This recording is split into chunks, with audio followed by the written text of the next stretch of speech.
The last thing that I wanted to touch on in regards to our NHS IVF experience and how I can kind of compare it to what I know throughout going through what I've gone through with IVF in Prague is I didn't feel comfortable with the NHS IVF doctor because I knew that he was checking boxes. And some of the reasons of why I knew he was checking boxes instead of like looking at the situation holistically is this. So I've had two egg retrievals in Prague. And when you do an egg retrieval, you need to take hormones in order to grow the follicles. In every cycle, you have a certain amount of follicles that potentially can grow into an egg that you would ovulate. And then usually the most dominant follicle is the egg that would be suitable to be fertilized, and then you would get pregnant. This is why sometimes you might see people have twins and they're not identical. It's because they had two dominant follicles or three dominant follicles, etc., and then they all got fertilized.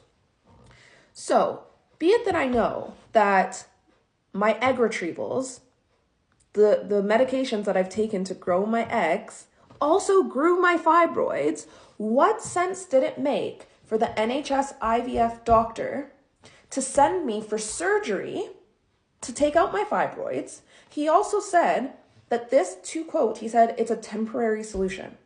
He's like, your fibroids will grow back. They're more common in Black women. They're going to grow back. We're going to take out the biggest ones, and then that's going to give space for the smaller ones to grow because they'll have more space to grow. He's like, so this is a temporary solution. So me knowing what I know, because I've done 2 rounds of IVF and I haven't told him, what sense would it make to then take out fibroids, to then go give me medication that's going to grow fibroids? So what? I need another surgery before I can do a transfer? It doesn't make sense.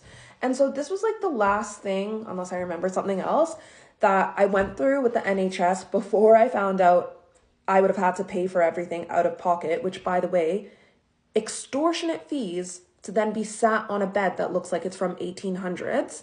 This is another reason I love going to Prague. Like, it's so clean, it's so modern, and the beds were made in this century.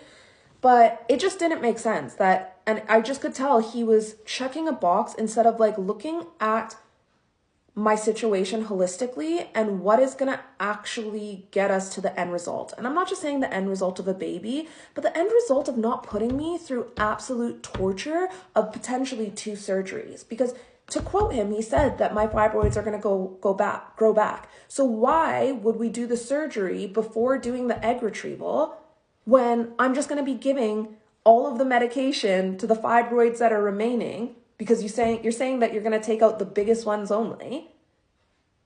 It doesn't make sense. And so I honestly feel like it was probably the biggest blessing in disguise to find out that I have to pay for the NHS fertility out of pocket, even though I pay for the NHS out of pocket already and pay for it in my taxes like everybody else, because I don't want someone to treat me like a standard protocol that they're checking boxes to, because what works for you might not work for me and vice versa. And be it that I'm putting myself through the most horrific pain, discomfort, and money and time, why would I want an approach like that? Yeah. And so I get it. He's just doing his job. I get it that he's going to have to work within certain parameters. But if you are in a situation like this and you really feel like you don't want to be treated like that, I highly encourage you to seek out other options. And I'm going to say it, but like maybe other options out of this country, because this particular doctor is the NHS doctor and he's also the same doctor at the main clinic here.